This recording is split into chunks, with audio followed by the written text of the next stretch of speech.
Final Fantasy Tactics is certainly a game that has been regarded as transforming not only the strategy RPG landscape, but Final Fantasy as a whole. Ivalice, to this day, is one of Final Fantasy's most robust and intriguing worlds in the series, as well as the characters and world building within. In this video, we'll be taking a deep dive and examining the game's characters and Final Fantasy story to assess who, if any, was right in the pursuits of conquest, justice, and rebellion. Your actions have meaning only if they hold true to your ideals.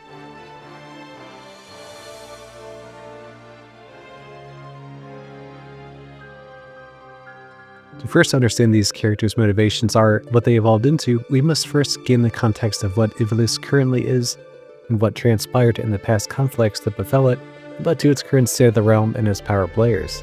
The War of the Lions was a conflict that broke out between Ivalice nobles rather than a foreign nation who were vying for the throne, with the lead to Hyrule, a key figure in this conflict, and regarded as a hero, whilst Ramza Bayouv, according to the Jirai Papers, was the true hero of the war. As the Jirai Papers went against the church's narrative, Ramza is viewed as a heretic and went against the gods, which sets the stage for the game as you are now playing out the conflict according to how the events really happened rather than believing any form of propaganda. With our story beginning at Orban Monastery, Princess Avelia is praying to the gods as her escort arrives from the northern sky, or those in employ of it, before being attacked by an envoy from the Black Lion otherwise affiliated to the Duke Goltana. While killing his men sends a message that the conflict from the War of the Lions never truly ended. As Ramza, Agrias, and Gafgarian kill the last of the ambush party, it was simply a ruse to distract while Delita kidnaps Avelia to use as a bargaining chip for Duke Goltana in this conflict, set once again to overcome Ivalice. We are then given context 1 year prior to the War of the Lions in the first records of Delita Hyrule. Ivalice was recovering from the 50 Years' War, which saw King Ordoni III ultimately lose control of Ivalice and eventually cede land to Ordelia and pay reparations.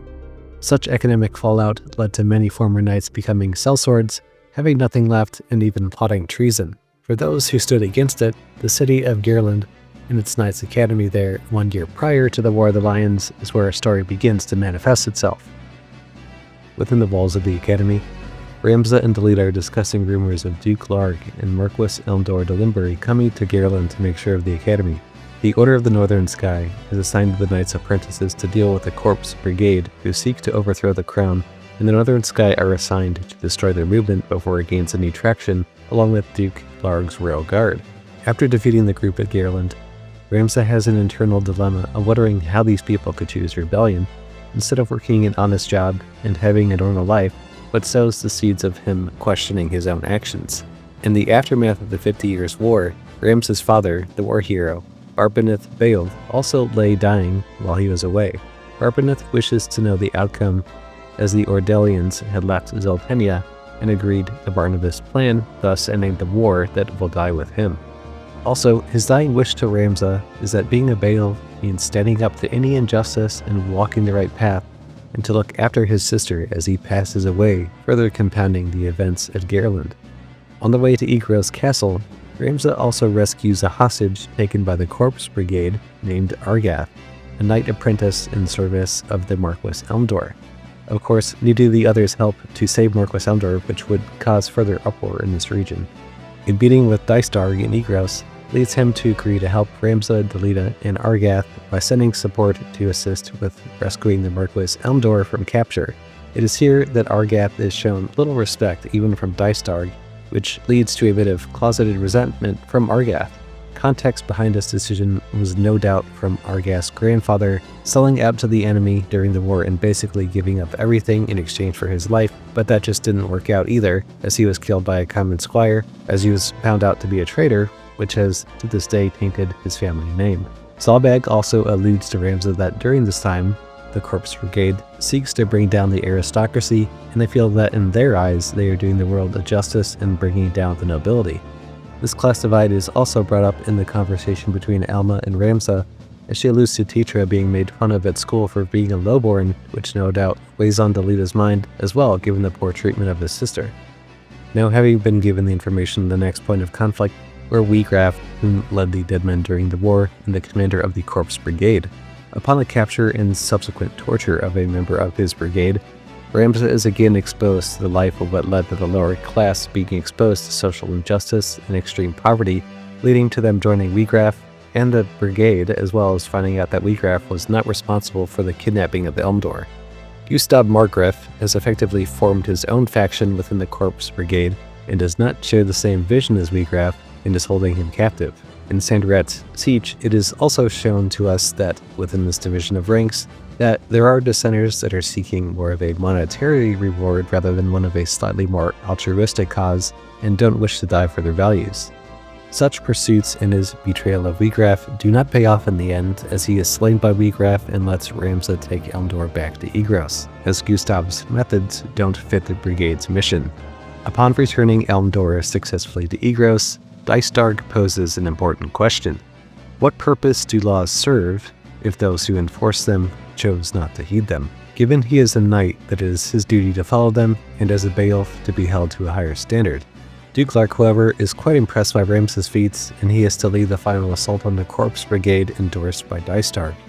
Now, unknown to Ramza, Duke Lark and Dystarg were in league with Gustav, and Ramza saving him puts them in a much more favorable spot with Elmdor. Such underhanded dealings go against the Beowulf name his father fought to uphold, and contradicts what Dystarg had just told Ramza. Ethically, at least, we are seeing just who Dystarg really is. Brigand's Den is where you really begin to see firsthand the strife that these members of the Brigade were living with. To be viewed as worthless by society because of who your parents were, or to not be able to know if you'll eat the next day while watching someone else live a life of gluttony and lavishness. Argath holds this view that being born of nobility makes it God's will to live the way he does, and it is his will that the poor live under their circumstances. This dialogue triggers both Ramza and Delita to really question if Meluda is really their enemy and let her go instead of killing her. Argath, still steadfast in his belief, feels that he has been betrayed by his fellow noble Ramza. Another turning point for Delita, as previously seen with Meluda, was with Teacher being kidnapped by the Brigade, and while Ramza tried to calm his friend Argath as if he wasn't insufferable enough, calls Dystarg a liar and won't risk his life for a common girl. Thinking only selfishly about his army and not for someone important to the Beowulf family being kidnapped, and God knows what being done to her. Like anyone in this situation, Delita punches Argath and claims that the common men should not be involved with Ramza and should be cast aside like a used toy. This narrative, the class divide pushed so early on, leaves you wondering if Ramza will be able to save his friend before something drastic happens, while Argath has little remorse for his actions and seems to devalue Ramza, but tells him of the upcoming battle at Zichten nonetheless. Lamenting on what Argath had said to him, Delita wishes he could change things in his life, like raise an army and save his sister, but he feels powerless to do so with things currently as they are. But this scene really shows just how close these two have been for their whole lives and the trust they have in one another. It also shows that Ramza is the more idealist of the two, while Delita seeks change from the status quo and would do anything to make things better. While at the Linalian Plateau, Delita tries to reason with Meluda to free Tetra, but sadly she cannot be reasoned with, as she still views him as a highborn who stole everything from her, and would soon die for her beliefs rather than give up his sister. The sad thing is that even in her dying moments, Meluda still never forgave Ramza, who was genuinely wanting to help her, and felt just because he was a noble and incapable of change, asked for forgiveness from her brother Wheatgraf. Her death greatly impacted both Ramza and Delita, who felt that their actions weren't the right way to do it. Even at the mill, where Ramza meets Wheatgraf once again, detaining Teacher was thought to be foolish, as the Corpse Brigade would be hunted until they had all been killed rather than surrender and live to fight on. Wheatgraf is just as steadfast in his beliefs as his sister, and should any noble die, it is worth it to him. Being truly remorseful for killing his sister is not enough for Wheatgraf either, as he has no desire to treat with her murderers, and doesn't trust the Beowulf family either to honor any arrangements. The shock of this whole interaction is Ramza coming to find that Dystarg and Zalbek worked with Duke Larg to kidnap Merquis Elmdor, and Gustav had been loyal to Dystarg in this battle of the War of the Lions between Duke Larg and Duke Goltana. While he is hardly the most trustworthy source, this, as has been happening so often in this part of the story, led Ramza to really question who he aligns himself with. Zichten was no different, as Ramza and Delita could only watch as his own brother ordered Teacher to be killed by Argath, who at this point he already hated immensely. This sense of betrayal for both of them is really what is the push that sends both of them preferably over the edge to find themselves. Argath gleefully partook in killing her too, as he continued to view her as a lesser being, and had her and Delita lived as commoners, nothing would have happened, even going insofar as to mock Ramza for being a bastard to his family and tarnishing the name of his house with his actions. Even disregarding the fact that his brothers were morally wrong in their actions to this point in Argath as well. This is really the nexus point where Delita vows to change and no longer be used by anyone, be it Ramza or House Bayuv, and he will burn everything down right after Argath dies, serving as a new beginning for himself and Teacher together. And I just want to say that, even after all these years, it still feels so good to defeat Argath and shut his ass up for good. After this life-changing event, Ramza walked away from it all, and the narrative shifts from his past to the current day back at Orban, with Agrias and the Lion's Guard going after the princess, and Delita with Ramza joining, only to know if it really was Delita that took her. The ghost from the past is coming home to roost. Chapter 2 really lends itself to expanding the world, with more power players getting involved with their own motivations and goals during this conflict. While in Daughter, a strange knight has placed a bounty on Ramza's head, but that's all that really comes of it for now. But knowingly, this came from someone of nobility with much at stake. Even seeing Delita again at Ziyech Falls, you were first led to believe that he might be the bad guy since he did kidnap the princess. However, Ramza again suffers another betrayal by Gafgarian, who was paid to keep Ovelia away from the throne so Prince Orinus could be the heir. To Gafgarian, a job's a job, and a person who really encapsulates what becomes of a person after the 50 Years' War, as he quite literally is without moral compass or empathy. Unsure if who made the deal, be it Dice Darg or Duke Goltana, Ramza sees that the same situation with Teacher would unfold and takes the moral high ground in protecting Ovelia with Delita and Agrias. Delita would also see her given proper treatment and not be used as a pawn for a king, and give her a better life and one that she deserves. Something that also struck me was the interaction between Gafgarian and Ramza. Ramza felt that everyone always had a choice in life and to do the right thing, while Gafgarian felt that the job would have to be done no matter what, and you can't turn your eyes from the truth, but only to do what you need to do regardless of the circumstance. This really helps set up the narrative for what happens next within the chapter, and how Ramza will deal with clashing moral and philosophical differences he experiences.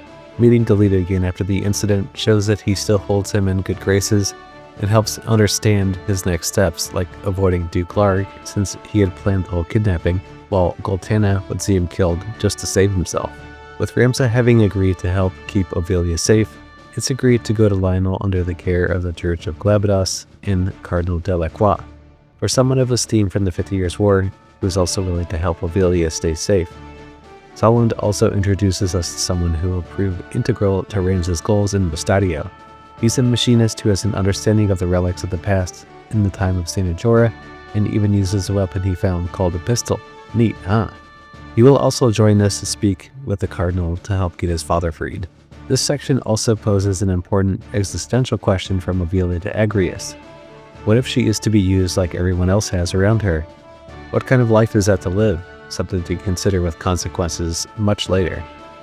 As the plot continues to thicken, Gafgarian and Dice Darg discuss recapturing Ovelia and killing Agrias and Ramza, as they hold no value to Dice Darg's objectives with Duke Larg. Also, alluding to Delita being in their plan for quite some time and having killed their men outside the monastery. When Colonel Delacroix gets word of what has happened, he vows to send out help to the High Confessor Marcel to assist in dealing with Duke Larg, while also vowing to help Mustadio in dealing with Ludovic and the trading company. But the catch in all of this is that he knows about the crystal and wants it for his own desires. These crystals are effectively a gift from the God of Light to the 12 Warriors of Light, to whom defeated the demonic Lucavi, who tried to take over Ivalice and became known as the Zodiac Braves, with Saint Ajora, the son of the God of Light, being one of them. This context also helps give you a greater understanding of Ivalice theology and history, which really helps lend to the player feeling more immersed in the stakes that have come to pass and that have been foreshadowed so far. You can also sense that there are some strange motives behind the Cardinal, as he so freely accepts to help Mustadio, but seemingly only to get any Aris sight Ludovic may find for himself and the Church, which lends to Mustadio questioning this type of authority, and that there will be a betrayal at some point due to his naivety. As you would expect, Ludovic was working with the Cardinal from the start, and his own motives for the Stoner to gain power over the masses as they are tired from war, and to use the Church's influence and religion to bring them salvation with his own heroes of his choosing. Outside of these theological ramifications, Ramza meets Delita and Virgilius, and Volnut, divulging who he is working with, claims he could be the one to save the princess, and while Ramza has noble goals, he, as one who goes against the grain, will be the one to correct things in the world. The Cardinal also intends to use Ivalice as bait to draw Ramza back and get the stones with Gafgarian's help, and in turn give Ivalice back to Dystarg, showing us that it was all an elaborate plan done well in advance. The Cardinal is also not who he seems either, and while not shown on screen, murders Ludovic in the most unsaintly way, very unbecoming for a man of God. As the narrative shifts back to Ramza, an important distinction with the gallows is it really shows the innate nature of righteousness within Ramza, as he is afforded time and time again to give up on his journey to oppose his brother's goal of detaining and eliminating Ivalice from the game of chess that is going on with the nobility as they vie for power over Ivalice. He cannot sit by and let any more injustice happen to those who cannot help themselves, and to help those who seek to stand up against the inequalities of Ivalice. In lieu of Ramza's development, Delita has been in league with the Cardinal and Fulmarv, and comes to find out that Ivalice is actually a double and the real princess is dead. All part of a master plot by Queen Loberia, and placed a double in the royal family after the queen's sons were assassinated, while Ornus, the new prince, became the true heir, which was a surprise to everyone. In all this madness, what Delita, Delacroix, and Fulmarv want is for her to be the true queen of the kingdom. These three serve as a sort of independent alliance from the outside the warring lions plotting behind the scenes. All of this is quite a lot to digest, but the narrative doesn't waste any time, as Ramza has to battle an old friend in Gafgarian, which is really quite sad since he took in Ramza and helped build him into the person he is today, which is brushed off by Gafgarian, as he can't believe he would ever forgive him, since he would kill him all the same. If you have Agrius in your party, you also get some detail in her upbringing. She had a brother who died, and she in essence took over as the knight in the family, and what he viewed as rather sexist and not worth it in his eyes, fostering some resentment. Even in Gafgarian's last dying breath, he still likes and respects Ramza, which closes the book on a morally flawed but influential character for a mercenary. As the veil is lifted, so to speak, on Cardinal Delacroix and what he has done with the princess, sending her to Zeltenia and goading Ramza about his falling out with his family to come to the church for aid. Ivalice has chosen to align with the Cardinal's group, and he offered Ramza the same, which is denied, as Ramza's goal is not to change the world itself, but to help those who are suffering and stop the few who revel in others' suffering. Even Ramza knows he is not capable of changing the world, and such self-awareness and introspection makes his goals all the more admirable and pragmatic in a world of zealots and warmongers. It is here revealed the secrets and importance of the Arcite, as the Cardinal transforms into Kukuli in the Impure, known as a Lucapi from the legend. To see one of the heroes of the 50 Years' War throw away his humanity in the quest for power is a powerful metaphor for what represents the story at its core, and the Arcite was his means to his end, and in throwing his life away, his humanity as well, only to gain hubris and ultimately defeat. Powerful lesson to be learned. As the narrative shifts to Zeltenia, Delita, in his alliance with Duke Goltana, reveals the plot to betray the Duke by Glavan, who is cut down immediately in a show of faith by Delita and pushed to attack Lassalia in lieu of this action. The cascading effect of this led to the sacking of the royal capital of Lassalia and exiling Queen Laveria to Bessalat for hatching this conspiracy, leading to Ivalice to be crowned queen. Duke Larg, however, viewed Ornus as the true heir and crowned the child prince and declared himself regent. Larg then attacked Bessalat to free Laveria with the northern sky, while Goltana, with Ivalice as queen, attacked with the southern sky, thus came to be known as the War of the Lions. If you look at this from the standpoint of political maneuvering, Fulmarv, Delacroix, and Delita with their philosophy were quite smart for getting the two lions to battle each other while placing their own chosen one as queen, Delita being the one to play all sides, so he always comes out on top.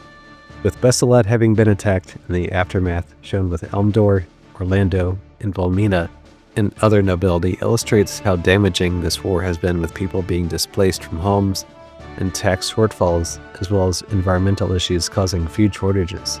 Strategically, Goltana made a peculiar choice to raise taxes in spite of these current events, and even with his own people migrating to Massalia from the lack of work and restrict migration in. His hubris on full display as he does not consider Orlando's requests and calls him a coward. Again, a questionable decision to disrespect one of your top leaders and proven fighters. This interaction in the history of Cids in this franchise alone, besides his fighting acumen, put him at or near the top for me, as well as his empathy for his people in the face of tyranny. At the close of Chapter 2, in the segue into Chapter 3, the story provides us with a twofold perspective from that of Duke Goltana and the Black Lion, to that of Ramza questioning if war was inevitable, and if he was to always be swimming against the current, taking his own risk to swim against this current by speaking to his brother Zalbag and Massalia and putting himself in danger's way. Reading Oranigolan plays a very minor part in this chapter, but serves as someone more meaningful later on. While in Massalia, Zalbag, who, while happy to see his brother, is unwilling to accept Ramza's ideas that there is a conspiracy going on with Ivalice and the Dukes Larg and Goltana. To suggest that Dystarg has any role in this is a slap in the face to him and his family name, and goes even further as to claim that, while his brother is half-blood, is clouding his judgment on the matter. So, while Ramza's relationship with Zalbag takes a hit, he is able to see his sister Alma and divulge what has happened with Delita and Ivalice, and his concerns over him aligning himself with the wrong people. But she is aware of Dystarg's plan about Ivalice, and wants to help him clear his name and not fall to the same fate as Tidra. It is here Ramza is also branded a heretic by Confessor Zalmor, as Ramza went against the judgment of the Church for Delacroix's murder, and as a result was blamed for taking the Arasite to give to whatever unholy being he was thought to worship. Zalmor had refused to listen even with his defeat, and this has now set Ramza on a path against Dystarg, the Dukes, and now the Church. He has no choice but to defend his sister, and to those who stand to use the stones for evil, and the nobles who would use the disadvantaged people as pawns in their game. As Ramza and Alma enter Orban, the Church has been sacked in search of the Virgo stone used to prove Ivalice's royalty. The one orchestrating all these moves behind the scenes is the High Confessor Marcel, using the Dukes against each other to wear down the populace to favor the Church, taking over as they tire from conflicts and reducing the monarchy's power, while raising the churches to create his own Zodiac Braves to use for the Church's will. Marcel plans to use the Lakavi to bring the Church this unimaginable power to render any of the Duke's armies obsolete, thus further consolidating power to the Church. For something regarded as a holy entity, their ultimate goals appear far eviler than even the nobility could imagine. Isilud also seeks to gain power as a member of the Knights Templar of the Church on behalf of Marcel.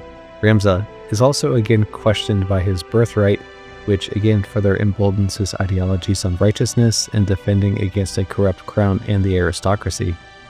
Fundamentally, Isilud does not see the flaws in what he is crusading for and believes the lies of the Church, thinking all would be equal if there is no more nobility. He does not see that the Church is the one causing such chaos. Ramza rightfully calls out their justice they claim is just for a lust for power over the dominion of Ivalice, and were their mission just, he would have helped them, but he cannot join something so rotten from within and would go against all he has fought for to this point. It is also a shame that at this point as well, Isilud has bought into the Church's propaganda and is not aware of the stone's power to turn people into demons, throwing away their humanity in the process. His defeat forces him to rejoin Wigraf at the monastery as Isilud kidnaps Alma, setting the stage for another encounter with Wigraf, ready to avenge Meluta's passing at the hands of Ramza. He has chosen to align himself with the Church to help attain his personal goals and also to get back at Ramza, and also does not see himself as a pawn, much like Isilud, even slandering Agrias for buying her nobility and never truly being a part of the club. While both her father and Wigraf fought in the war, only one was wealthy enough to benefit from it, and now with his undying vengeance, Wigraf has aligned with the Church simply for power he never got before, and truly, deeply wanted. In his defeat again to Ramza, unable to avenge his sister, the stone Ares calls out to him in his dying breath, recognizing his lust for power in his desperateness. Wigraf, knowing that he isn't going to make it, he submits his soul and his humanity to the stone and becomes one with the darkness as it devours his mortal soul. Wigraf is no more, and all that remains is the Lucavi, Belias the Gigas. Relishing in his new dark power, he escapes to fight another day while Simon gives Ramza the Germanique, the betrayer's book telling the truth about the Zodiac Braves and Saint Ajora and the lies which the church had been spreading. Elder Simon clears his conscience in giving this to Ramza to make the choice to expose the church or to save Alma, but knowing that he has set him on a course to change the world, frees him from his life of sin in a form of atonement. As Ramza ventures towards Ivalice, he meets someone who knows the location of his sister, and he is asked if he read the book. For the sake of this video, I did actually read the book, so for completeness sake I'll discuss the scriptures a little bit later. The Leda and Avilia, while in Zeltenia, lament about her royalty or lack thereof, prompting an existential crisis for Avilia. Rightfully so. If you had been lied to your whole life, how would you feel? But in her pain, she finds someone with a similar past in Leda, who long thought he was a nobleman. But his treatment time and time again by actual nobility showed him he was still a commoner in the end, no matter how good he did or how he served his king. With the loss of his sister to this same class of people and continued disrespect, he will burn everything down and start over with him as king, and give everyone a place to call home no matter who they are, and give Avilia a rightful throne as queen, everything for her a kingdom of light. As these characters develop, such as Ramza and Leda, one has chosen a path that is different, but at this point in time, are they not also similar in a way? You can make a case that while Ramza is defying his upbringing and changing the world as a heretic to expose all the wrongs he has seen, Leda would not be different for doing something similar, but doing so in a way to using people to get to his end goal. Something fun to consider at this juncture in the story. So, we continue on. Ramza meeting Orin, who is glad to have had his deserters handled for him. He offers to help Ramza pass a message to Count Orlando, as him and Barbineth go a way back, and Orin trusts Ramza and their father's friendship. Orin is also aware of the Confessor's plot, same as Ramza, but simply cannot accuse without hard evidence. But knowing that Ramza has allies with shared goals helps him press forward against the odds. Another interesting narrative that Ramza encounters is from Rafa and Merrick, a brother and sister who lost their parents in the war and have been taken under the wing of Grand Duke Barrington. And the clash between them lies in the refusal of Merrick to accept that the Duke was the one who had destroyed their village and killed their parents to use them and their inherent powers for his own conquest to become the King of Ivalice. A recurring theme with these novels is being used against each other with their own ambitions against them is the case with Duke Barrington, as he intends to eliminate Orinus and Avilia. He also uses Merrick and Rafa as his own personal assassins, as they are conduits that use mantra, heaven, and another respectively between them. I personally really love the Ivalice arc of the story, as we've not only been introduced to Rafa and Merrick, but also see the political interworking of Duke Barrington and the Knights Templar with Isolde and Fulmar. Barrington believes that he is the most powerful in Ivalice, and aligning with Fulmar will make them unstoppable in his eyes. The Zodiac Stones, held by the Knights Templar, make them more powerful than Larg or Goltana.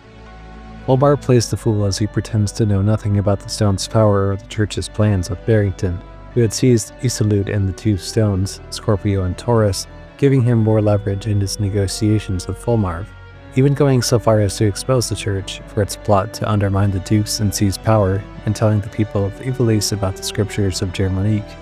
In his arrogance, he even threatens Fulmar, who we now discover is also disturbingly powerful, and slaughters everyone in his wake with the stone's power.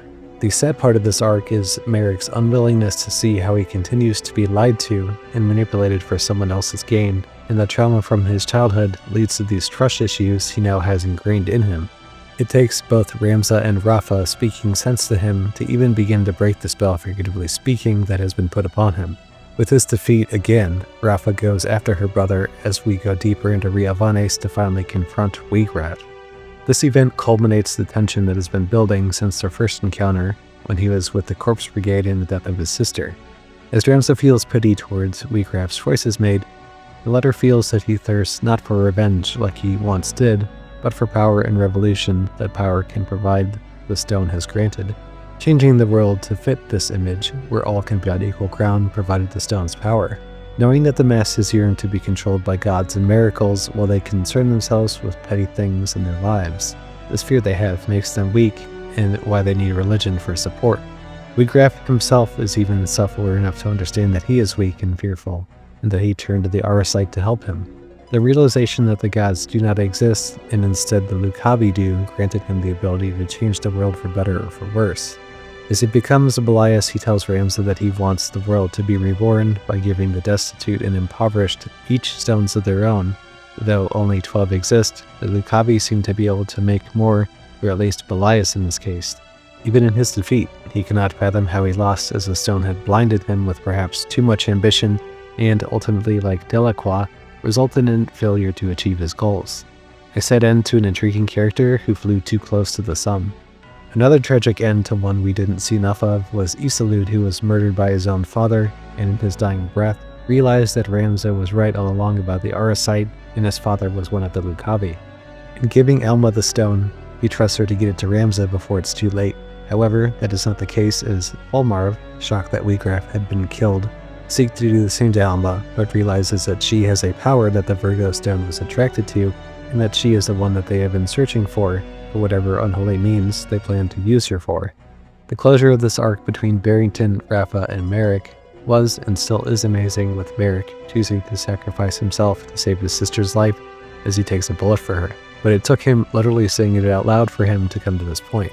The goofy part of this is how Barrington is in waiting for Rafa to throw the stone to him, and with no awareness, one of Elmdor's assassins is right behind him, and he gets thrown off the castle, and that's basically the end of Barrington. Something that I found shocking originally, but the second time through was a little humorous that someone who is so renowned for their strength just goes out and dies like that. Marquis Elmdor also reveals to be the leader of these assassins and wants the stone for himself. And unlike the others, he's willing to negotiate with Ramza for Rafa's life, and also tells him he's no longer who he once was, indicating he's one with the Lucavi. He was unlike Wheatgraf and Delacroix in that, after the war was over, he was an advocate to helping the soldiers become whole and receive compensation, yet he also felt the allure of power just like the others. Even with Elmdor's successes, he still felt empty and intolerant of war, having been involved in the 50 Years' War and the War of the Alliance. His lust for power came from the desire to end all of these wars, which you can at least say his goals are the most noble of those that have held the Zodiac Stones. What I do love about the end of the Ivalice arc is how Rafa's desire to wish her brother back to life provided such emotion and pain that it allowed the stone to resurrect Merrick back to life, showing an interesting layer to us that if you are a good soul and pure of heart, that the Arasite can actually be used for good. But what also caught my attention was the stone calling out to Ramza to basically return to Alma as she truly loves him. Now, understanding how the stones work has given him a new purpose and to save his sister, whatever may come of that. As the War of the Lions edges closer to its end, the march to Fort Besselet by the Order of the Northern Sky, hoping to finally end its stalemate, coming to grips with the death and destruction wrought by Wheatgraf, Isilud, and Volmarv, who is not yet known to them.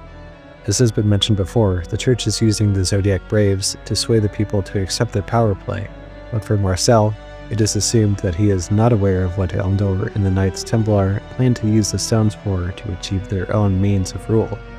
Acknowledging Volmarv as the key in getting help from Orlando can help Ramza turn the tides in his favor, and after reading about the Church as well, it's Alita to see how much he can learn from him, or if he knows that the Church intends to use him, or just use him for military influences. As the stakes grow ever higher, within Lassalia, Orlando and Orin discuss the challenges of the war, and even questions himself if he can still lead and inspire like he used to. But these rumors that you heard about from Mustadio, and though rumors seem to be true that there are crystals located underneath Goog and Zelmonia, both having Arasite, Orlando even has his own Arasite and knows that they're coming for him and laments his life, so it was. The Gura Pass also shows us another character who is flawed but intriguing in Meliadul Tengil. She thinks Ramza is responsible for killing her brother and everyone at Riovanes, despite how implausible that really is.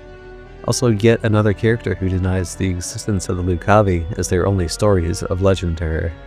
Even telling her that the High Confessor himself is a puppet to those behind the scenes, and the stones hold a great power to give to one's innermost desires, but are not inherently good or evil. To suggest to her Volmarv knew of all this was a cross too much to bear for her, and wouldn't accept that the man she cares for is gone now, and he is but a shell of his former self only seeking power. Stubborn as she is, Meliadul lives to fight another day and comes to accept the harsh realities that Ramza described eventually. With Meliadul aside for now, Ramza and Delita finally meet and discuss what's to come. Ironically, in a church as a heretic. The jokes write themselves here. Anyways, Ramza already knows that Delita was the plant by the Confessor and desires to know why. Boldly, Delita confirms his worst fears that he is to assassinate Count Orlando and Duke Goltana. Delita already knew that the church was stoking the flames of rebellion, and to that end understood that the dukes would want to quell this rebellion and become true kings themselves. Through all this time, they still do not know that they are being used as pawns themselves by the church, and all is going as planned by Delita and his groups with the church. He even goes as far as to tell Ramza who will die in each faction, if you will, with Orlando, Duke Larg, Zalbag, and Dystark at the Northern Sky, using the reborn Zodiac Braves of legend to sway the masses. But of course, Ramza the Heretic is in their way of progress. An important reminder comes from this interaction. Delita would not hesitate to kill Ramza should he impede his goals, but for now, they are not so different as things currently stand. Understanding that while one army has a queen and the other a king, the church is only concerned with having its own Manchurian candidate, so to speak, to be controlled from behind the curtain.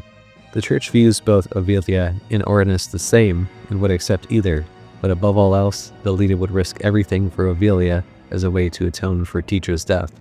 But you did not assume Ramza would just be able to leave so easily, did you? Confessor Zalmar is ready to take him out for good. But being seen with Delita causes the two to once again join forces to kill Zalmar before he can notify the church of his findings.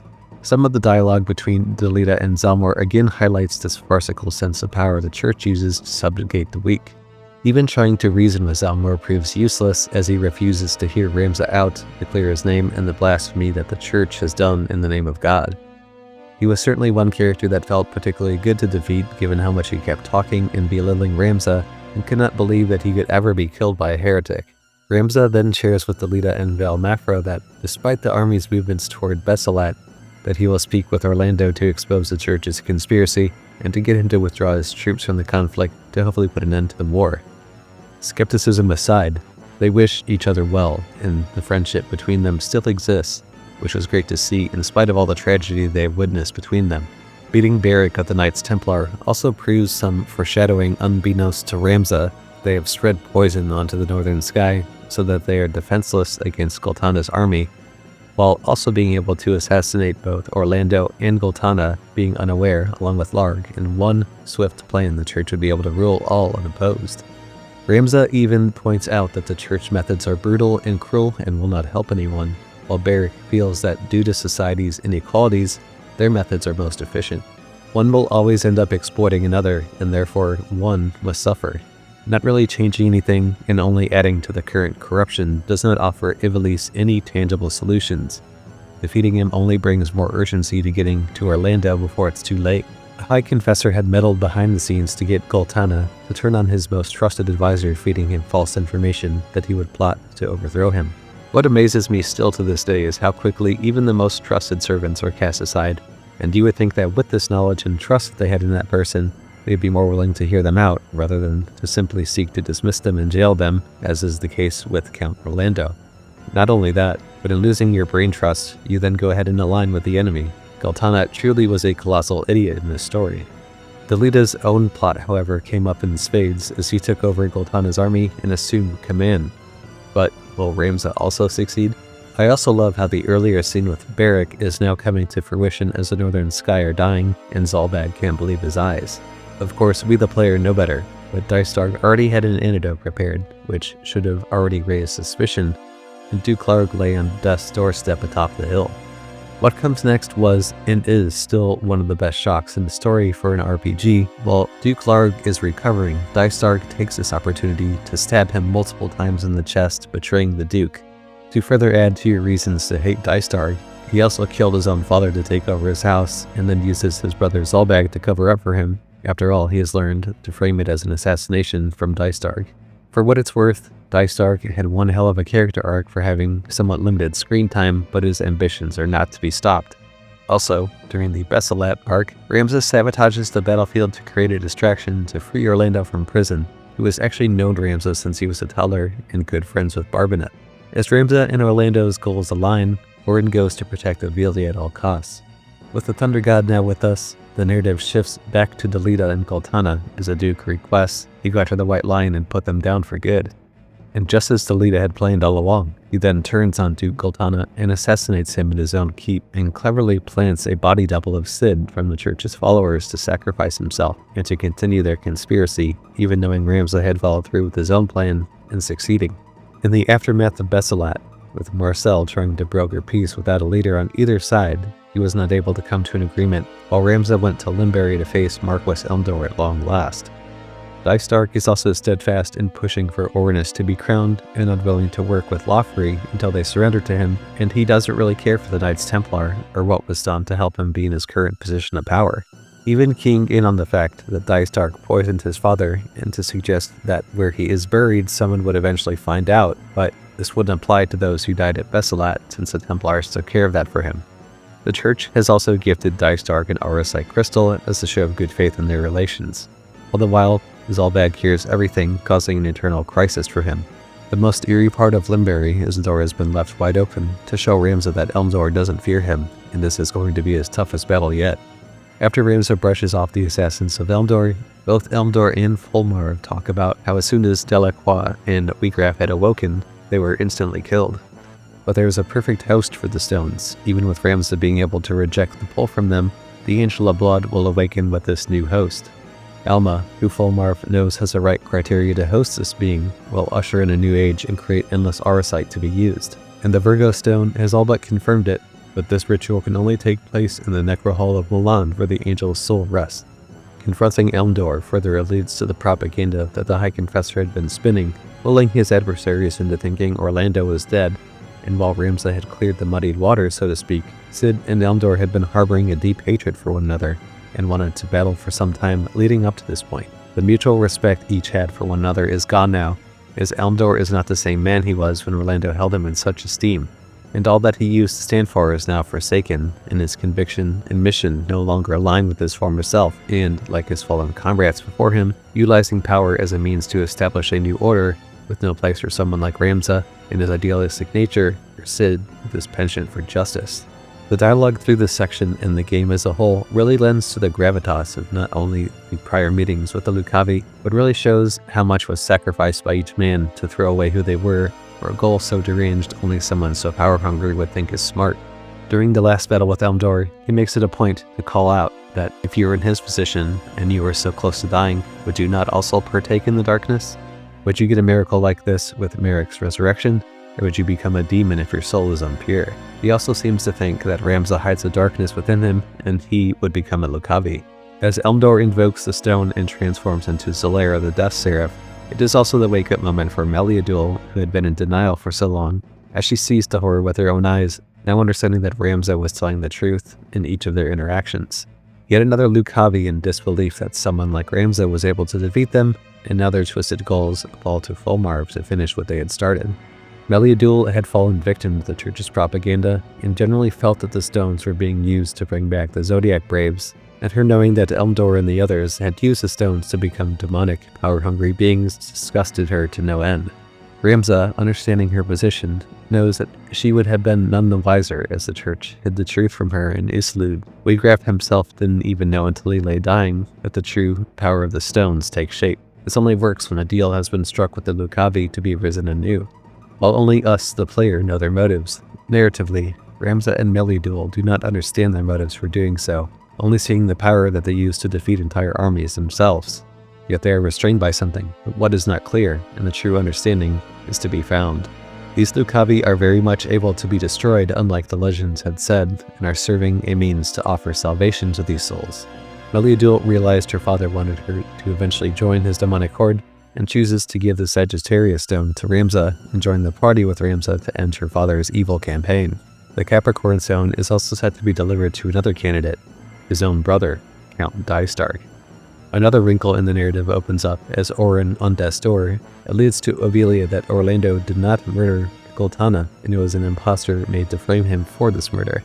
Skeptical as she is, there is a hint of understanding, and before he can tell her, the now King Delita shares his reasons for doing so and reminding Ovelia he has done this so she can be a proper queen, even trying to recruit Orin to the Black Lions in an effort to take down the Northern Sky, all for Ovelia to have a new kingdom for her, as well as prosecuting the High Confessor fulfilling his dream of being a common-born man to ascend to the throne and rid the land of its chaos and corruption. Velida even knows Valmafra worked for the Confessor and subdued her, as no one would stop him from reaching his goals. It is also during these scenes we witness Zalbag at his father's grave, suspicious of the moss fungus that grows from the corpse of where his father lie. He clearly knows what happened and is going to have to confront Dystark about it. Not something easy to do when you have to put your trust and political will behind someone who has done undesirable things. When Ramza arrives at Dystark's castle, Zalbag is already there, and it is certain to be a familial conflict that will tear House Vale apart. Confronting your own kin, knowing that they have betrayed everything your family once stood for, and having to mentally prepare oneself to be able to kill your brother takes strength that sadly Zalbag, while he listens to Dystark to try and snake his way out of judgment for killing both Duklarg and their father. As they say, the truth can set you free, and Zalbag finally understands that Ramza had been right this whole time, and his brother sought to start this war and set the events in the game in motion for all of his own goals and ambitions. Even Ramza did not know the cause of his father's death, which is understandably shocking. This interaction also really shows us that Dystark is a truly repugnant person and doesn't care at all for his family's history of being righteous and being good leaders and helpers for the commoners. He feels such things are beneath him, and his family should be thanking him for the sacrifices he has made. Basically, I did the dirty work for you, so you have to respect me. His decisions are not even based out of love or liking or disliking something. He would use anyone or anything were it to benefit him in the end, no matter if they lived or died. Such was the case of their father, serving no means for advancement. He was then killed. Dystark inherently feels it is of human nature to murder and destroy, and if it is a sin to do so, he would blame the gods for allowing such to occur. In his defeat, Dystark hears the calls of the stone and his desire to fulfill his twisted dreams, which he graciously accepts and becomes Adrammelech the Rock, seeing himself now as a god in the most grotesque form. He now freely admits that he did in fact kill Barbenith due to the family's role in being enforcers or guardians of the crown, while Dystark simply could not accept such a fate and let his skills atrophy. Adrammelech then decides it's time for Zalbag to die for taking arms against him. The battle dialogue between Ramza and Adrammelech hit different when it is said that to save our house, you would have to lay me low. But such feat begs power beyond your grasp, without which naught can be achieved. Basically, telling Ramza as powerful as you think you are, you will never have the means to defeat me. Coming from your own brother, that just carries so much weight to it. Ramza is basically like, talk your shit and you will die all the same as Delacroix and Elmdor, it matters not to me. Dystark also blames his brothers for forcing his hand to become a Lucavi, which is a cop-out since he would have done it anyway due to his lust for power. Ramza cannot spare his brother either, as he would destroy everything and cannot be allowed to proceed further. In his waning moments, Adrammelech cannot believe he was defeated by a mortal man, and just like the other Lucavi before him, are destroyed with but a whimper. In the end, the enemies of House Beowulf got what they wanted. The house is now destroyed, and with it, the legacy of the family in the northern sky.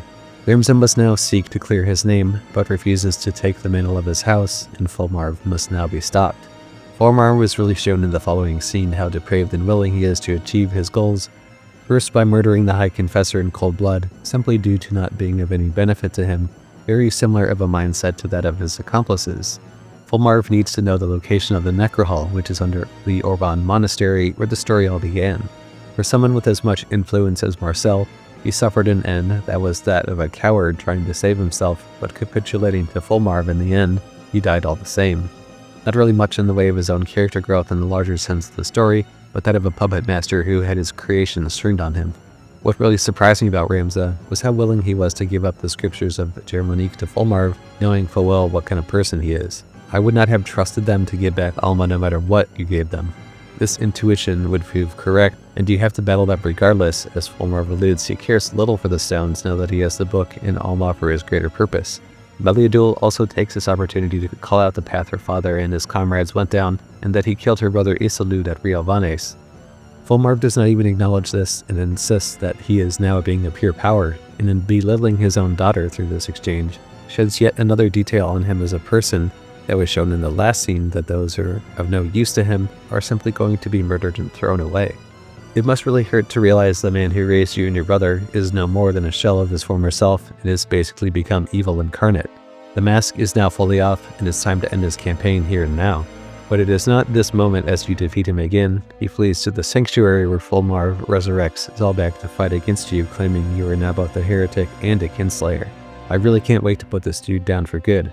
I really felt bad for Zalbag as he was not in control of himself and was constantly being psychologically tormented by the Lucavi and in extreme physical pain during the battle. He never asked for any of this and begs to be given a swift and merciful death. But in the end, he saw the light within the darkness and thanks his brother for freeing him of his pain, and Ramza has to live for Alma and his family, a character to truly feel sorry for. To further add to the gravitas of this arc of the story, High Confessor Marcel, now seen in his dying breath with the sword impaled through him, advised Ramza to go to the Necrohall underneath Orban before dying right in front of Ramza. Now in our endgame, within the Orban Monastery, Lofri, who has been Falmarv's steadfast servant within the Knights Templar, refuses to believe Ramza that he has been working for the Lucavi this whole time, and instead views him as a second coming of Saint Ajora, who will bring benevolence to the land. Even his conversations with Melidul proved that he was too far bought into Falmar's lives to even see that Ramza was simply more than a heretic, and thought that all the people he killed were just a means to get the Zodiac Stones for himself, which, as we know, is not the case. But when someone is too far bought into an ideology, they can be hard to pull out from this type of brainwashing. He is also unwilling to understand the true nature of the Arasite, and after taking the time to try to save him by explaining its nature, he would so rather choose to die than being wrong and even try to join Ramza. Ultimately, he was truly a devout follower of the Knights Templar and of Lord Falmarv to the bitter end. The parting gift he leaves us with is to basically transport us to the Necrohall and close the gate in hopes of trapping us there forever. And yet, after doing all of this, he has a moment of clarity where he questions what Falmarv has done and his own actions, but it is too little too late. Even he understands how pathetic this is to die like this, but his story has reached its end. Platine had a very different reason for following Falmarv, as his hatred for the aristocracy and lack of equality in the world would lead him to join Falmarv. This same type of ideology can also be applied to Beric, and aligns much with the game's themes of injustice and inequality.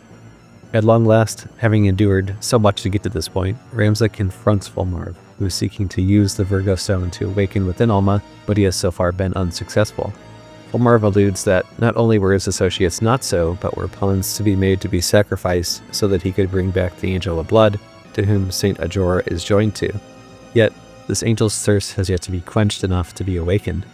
Understanding he can't beat Ramza in his human form, he calls upon the stone to transform him into Hashmal, the bringer of order, and with Ramza's death, he thinks this, along with Alma, as the vessel will finally bring about the apocalyptic dream he has for the world. Ramza even acknowledges to Hashmal that he is not an inherently righteous person, as his hands are far from clean, but he plans to walk that path after this is over, and Melidul, if you have her in your party, can finally see her father in his true form, where he murdered her brother. Melidul is unlike her father in that she does not crave power, and simply cannot be corrupted by it. He even goes as far as to trying to shame Agrias for loyally following Ovilia, even though she is not the true heir anymore, with Ornus being born, and really emotionally stabs at her further, emboldening you to destroy him. With Hashmal's defeat, he decides to kill himself so that the Angel of Blood may live, and Alma awakens. She is now taken over by Ajora to become its vessel. Alma is able to fully separate herself from Ajora before it becomes Ultima, the High Seraph, and in doing so, shows us its true fate was to become a Lucavi, as anyone else who had craved power before it. I also want to note that back in the day, I don't quite remember this battle taking quite as long as it did, but after you defeat Ultima, it will mention that your bloodline played a part in vanquishing it in the past, which I thought was a nice thing to note, as it was never really brought up prior. But of course, like any good Final Fantasy game would have it, Ultima takes yet another form, and this took me even longer than the first part, as it kept hitting me with status ailments and forcing me to rely on Sid and Ramza for damage, and with the final strike, Ultima still wishes for more power, as if it would have been enough to defeat us. Pathetic, really. With the struggle at its end, Ramza and Alma know that they cannot go back to their old lives, as they'll be haunted as heretics and forced to exile themselves far away from Ivalice. But they have destroyed a great evil, and can now finally be free to live as they should. Cleverly, people are led to believe that Alma and the entire Bayou bloodline had been wiped out, and Ramza, since he was a heretic, was not even given a grade. Here, we also see Orin and Valmafra cluing us in on the post-Ultima events, as Ovilia has now wed Delita and given up the crown to him so he can be the king. Just as Delita said, a common ward would rise to the crown and form a new kingdom in his image. Delita even knew that Valmafra was an assassin and staged her death so that she could live and not be prosecuted by the church. I also absolutely loved that in Orin's questioning their death, Ramza and Alma walk by in their chocobos before running off. Absolute cinema that was. With no ties holding them back anymore, they can start a new life and have families and speak about the events of the war to their children and form a new legacy. But we do not know ultimately their fates, as it was the last time that either of them would be seen again. Oren Durai would then spend half a decade recounting the events he witnessed and called them the Durai Papers, and then presented them to the Clemency Council and requested a new High Confessor. Unfortunately for Oren, the church did not accept such truths coming to light and burned him at the stake, leading to another tragic end to a character of the story. But Harazalem Durai was able to find these hidden papers and lay it bare for all to see that the true heroes of the story would get their due in the now titled Zodiac Brave story. But there is one last wrinkle to the story that needs mention, that of King Delita and of Queen Ovelia. On her birthday, Delita brings her flowers only to be stabbed by Ovelia for using everyone he has met and knowing he will do the same to her that he did to Ramza. It seems she was right too, as he stabbed her and kills her, and wonders if it is but Ramza who in the end got what he wanted after all.